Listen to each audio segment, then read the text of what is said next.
ஏமாந்த குள்ள நரி. ஒரு நரி அதிகாலை எழுந்து மேற்கு நோக்கி வேட்டைக்கு புறப்பட்டது. கிழக்கே இருந்து எழுந்த சூரிய ஒளியில் அதன் நிழல் வெகு நீளமாய் வெகு பிரம்மாண்டமாய் தெரிந்தது. நரிக்கு ஏக குஷி. நான் ரொம்ப பெரிய ஆளாக்கும். இவ்வளவு பெரிய எனக்கு பசி தீர வேண்டும் என்றால் குறைந்தபட்சம் ஒரு யானை அல்லது ஒட்டகமாவது கிடைத்தால்தான் கட்டுப்படியாகும் என்று ஊளையிட்டது. கொஞ்சம் சின்ன விலங்குகளை ஏளனத்துடன் அலட்சியப்படுத்தியபடி தன் பசிக்கு குறைந்தபட்சம் ஒரு யானை யானை என்றபடி காடு முழுவதும் ஓடிக்கொண்டே இருந்தது. தேடிக்கொண்டே இருந்தது. பாவம், ஒன்றும் கிடைக்கவில்லை.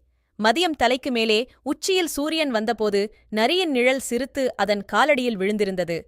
ஆஹா, பசியால் நாம் இவ்வளவு இளைத்துப் போய்விட்டோம், சிரித்துவிட்டோம் என்று வருந்தியது நரி. இளைத்துப் போன இந்த அளவுக்கு ஒரு ஆட்டுக்குட்டியோ கோழியோ கிடைத்தால் கூட போதுமானது என்று தேடியது. எந்த பயனும் இல்லை. மாலையில் மேற்கே வந்த சூரியனால் நரியின் நிழல் நரிக்குப் பின்பாக விழுந்தது. அதனால் நரிக்குத்தன் நிழலே தெரியவில்லை. ஆஹா, நாம் வெகுவாக இளைத்துவிட்டோம். நாம் இல்லவே இல்லை போலிருக்கிறது. ஒருவேளை இறந்து போய்விட்டோமோ என்று பயந்தது. பிறகு, சீச்சி, நாம் உயிரோடுதான் இருக்கிறோம். இந்த பசிக்கு ஒரு கோழிக்குஞ்சு, ஏன் ஒரு எறும்பு கிடைத்தால் கூட போதும் என்று நாக்கை தொங்கவிட்டபடி தள்ளாடி தள்ளாடி நடந்தது. கடைசியில் எதுவும் கிடைக்காமல் ஏமாற்றதோடு பசியோடு தன் வீட்டிற்கு திரும்பியது. Thanks for watching. For more videos like, share and subscribe.